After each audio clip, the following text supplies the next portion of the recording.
Bonjour, bienvenue dans la série sur la mécanique quantique.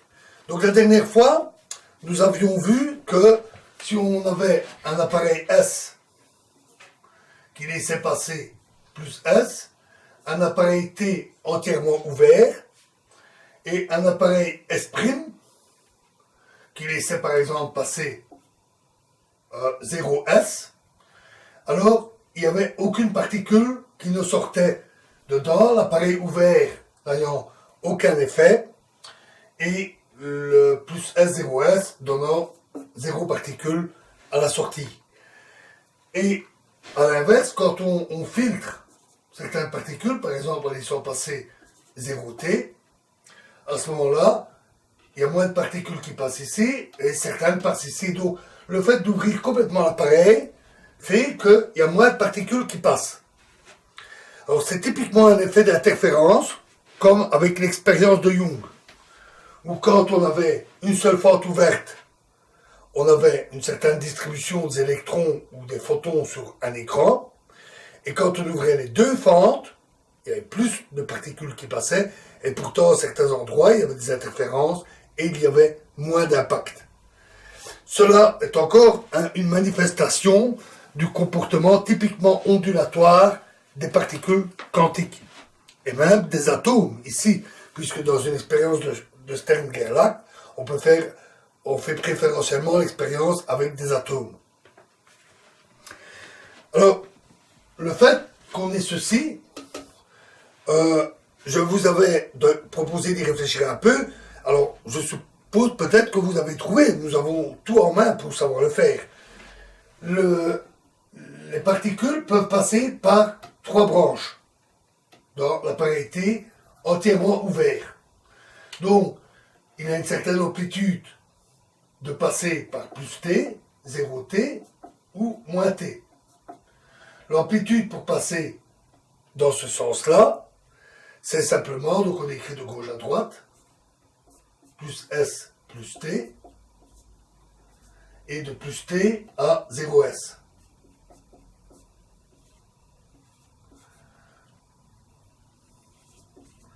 Et de même, pour les deux autres directions, on a 0S moins T, 0T, pardon, 0T plus S, et 0S moins T plus S. Et les 3 amplitudes s'additionnent. Et c'est de là que viennent les interférences. Ceci, ce sont plus T, 0T, moins T. Ce sont les 3 états de base. Donc ça revient à faire la somme sur tous les états de base de 0S,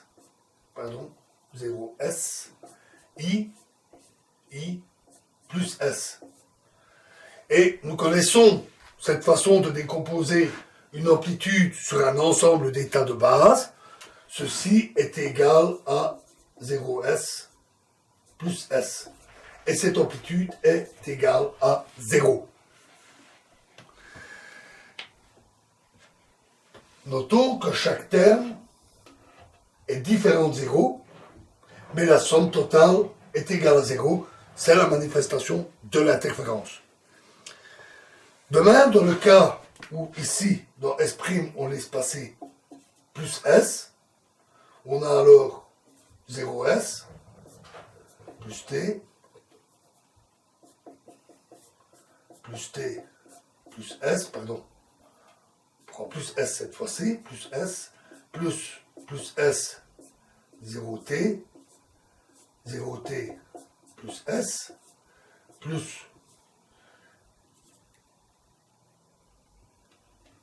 S, moins T,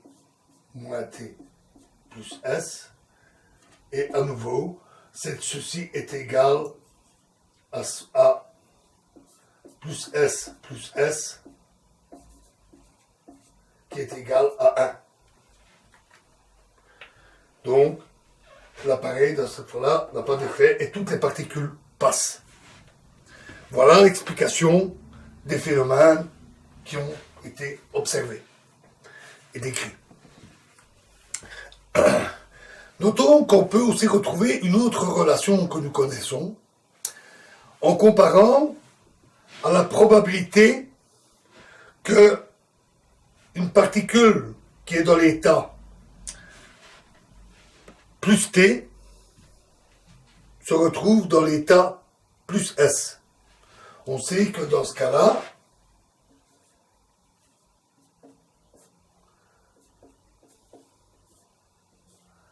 la probabilité est donnée par plus S plus T fois la même amplitude en complexe conjugué, ce qui est équivalent en prend au carré de l'amplitude.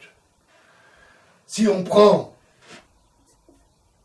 toutes les possibilités, 0t moins t, on va à nouveau obtenir égal à 1. On constate qu'entre les deux, la seule différence, c'est qu'on a une inversion ici et le complexe conjugué. Comme ces relations sont valables pour tout état de base, S, T, R ou autre, la seule solution qui reste, c'est que ces deux termes-ci soient égaux, et le même genre de relation plus loin. Donc, inverser les deux termes revient à prendre le complexe conjugué, plus généralement pour deux états quelconques, phi qui égale qui phi complexe conjugué. Une relation que nous connaissons. Alors, si on rajoute